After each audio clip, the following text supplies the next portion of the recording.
আমরা কোরবানিতে যে একটা শব্দ ব্যবহার করি সেটার নাম হলো আত-তাকওয়া। এটা কি আমাদের বানানো শব্দ নাকি আল্লাহ তাআলা বলেছেন? আপনারা যদি সূরা হজ্জের ৩৭ নম্বর আয়াতটা পড়েন তাহলে আল্লাহ তাআলা ওখানে কি সুন্দর করে বলেছেন।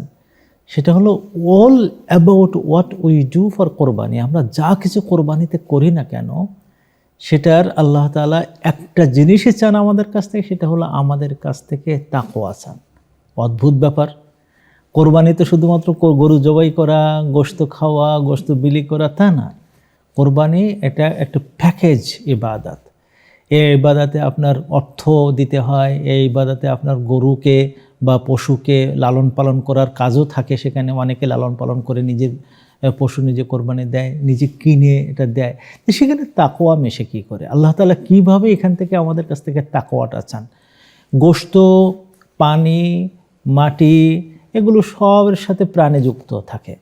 এখানে জবাই করার পরে রক্ত চলে গেল, গোশত পেটে গেল, হাড়গুলো নষ্ট হয়ে গেল, কিন্তু আল্লাহ তাআলা এই সবগুলো থেকে একটা জিস্ট আমাদের কাছ থেকে চান। সেটা হলো আমার মন কি বলেছে, আমার মন কিভাবে সমর্পণ করতে পেরেছে। এই তাকওয়াটাকে আল্লাহ তাআলা এই ভাষায় বলেছেন ওয়ালাকিন, কিন্তু আল্লাহ তাআলা কি করেন?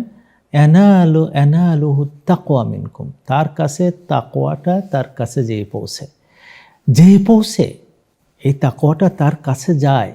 মানে কি? মানে কিন্তু আল্লাহ তাআলা নিয়ে নিচ্ছেন আপনার কাছ থেকে তা না।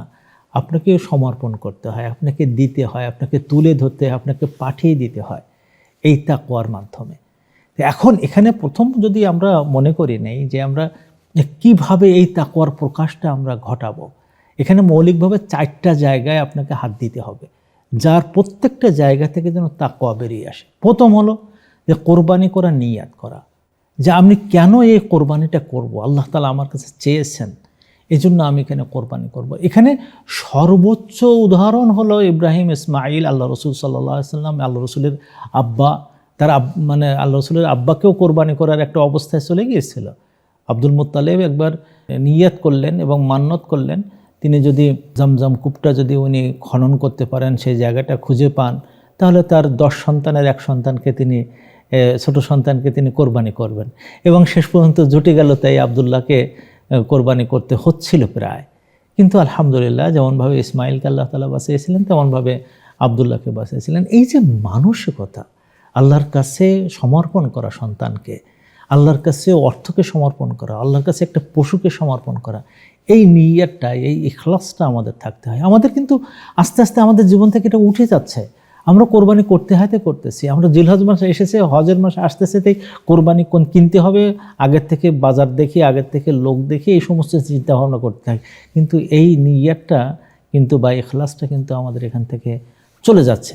2 নম্বর যে জায়গাটা আসলে তাযীম শাআইরিল্লাহ, আল্লাহ তাআলার যে নিদর্শনটা আছে এইটাকে উচ্চকিত করা, উন্নীত করা, উপরে তোলা। কিভাবে উপরে তোলা?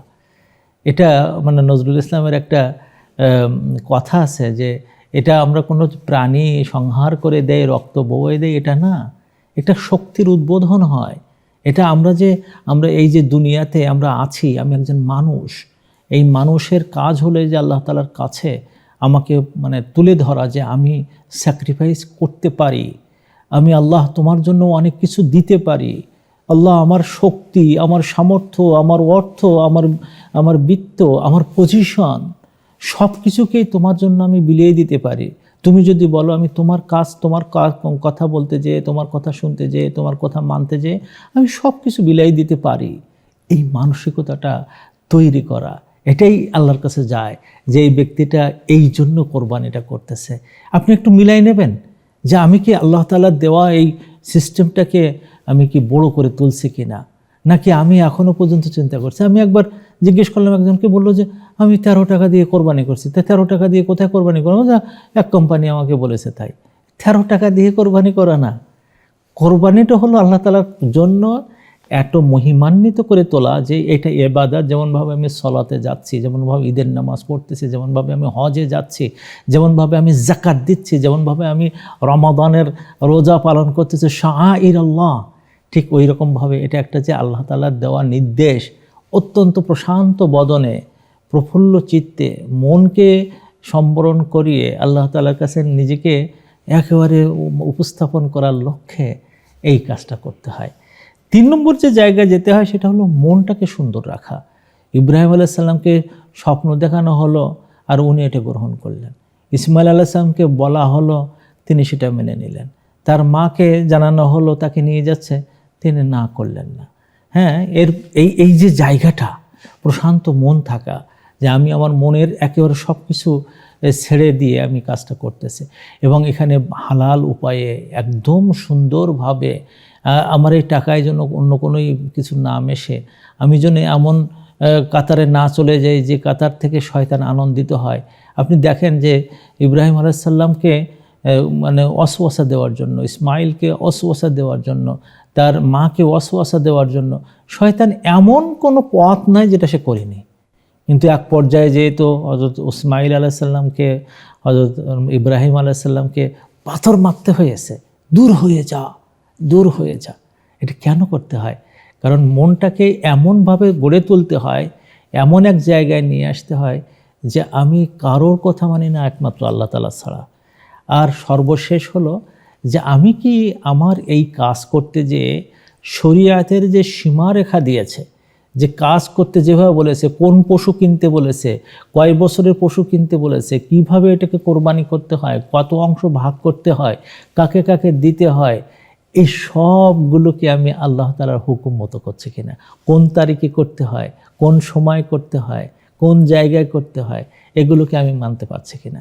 আপনি যদি এই এই হুকুমগুলো সবগুলো সুন্দরভাবে মানেন, মনগুলো সুন্দরভাবে পবিত্র রাখেন, আপনি যদি আল্লাহ তাআলাকে খুশি করার জন্য আপনার নিজকে এইভাবে উপস্থাপন করেন, তখন দেখা যাবে যে আপনার তাকওয়া কথা বলেছে, তখন বোঝা যাবে আপনার তাকওয়া আল্লাহ তাআলার কাছে গেছে এবং তখনই বোঝা যাবে যে আল্লাহ তাআলা আরশ থেকে আপনার উপরে খুশি হয়ে আপনার নামে সালাম পাঠাচ্ছেন, যেমনভাবে ইব্রাহিম আলাইহিস সালামের কাছে সালাম পাঠিয়েছিলেন।